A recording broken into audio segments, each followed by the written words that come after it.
Друзья, приветствую вас на канале Словения с Хельга Вайт. И перед тем, как мы начнем обсуждать наши новости, прошу вас не забывать ставить лайки, подписываться на канал и делиться своим ценным мнением в комментариях. Как я заметила, позитивные новости вам были неинтересны, и поэтому мы продолжаем с нашими обычными новостями. В аэропорту Любляны совершил аварийную посадку транспортный самолет, летевший из Франкфурта в Тель-Авив.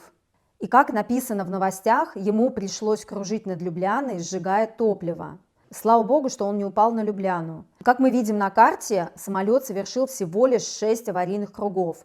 И если рассуждать логически, то этого явно недостаточно, чтобы сжечь все топливо, необходимое ему для полета до Тель-Авива. Скорее всего, ему пришлось аварийно сбросить все топливо. И вы только представьте, все эти тонны топлива могли распылиться над нашими полями, где сейчас как раз спеет кукуруза. Какой груз вез самолет, в новостях не уточняют.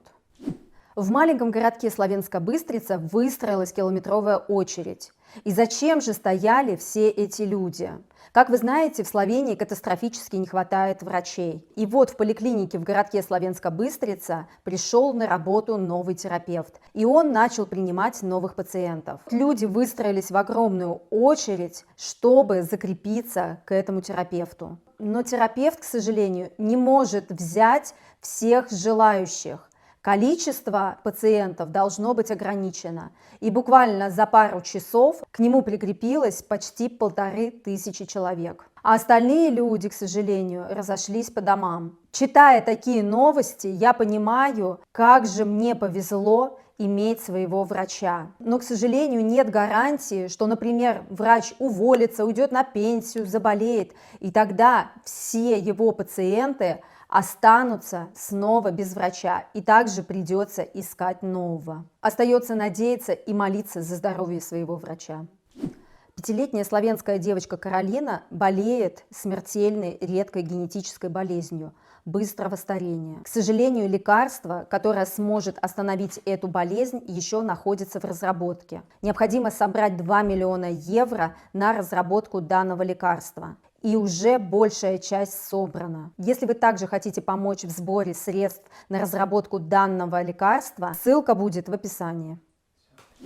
Около 4000 клиентов хранили стволовые клетки своих новорожденных детей в биобанке и хорошо оплачивали эту услугу. Но вот в недавнем времени биобанк разорился, и на его место пришел новый собственник, который хочет заключить договор на новых условиях, которые не устраивают клиентов. Люди чувствуют себя обманутыми, но не собираются сидеть сложа руки и уже планируют подать коллективный иск в суд. Статистика показывает, что стволовые клетки, хранившиеся в биобанке много лет, еще ни разу не понадобились для лечения детей. И сейчас в очередной раз задаются вопросом, имеет ли смысл собирать стволовые клетки и хранить их такое долгое время.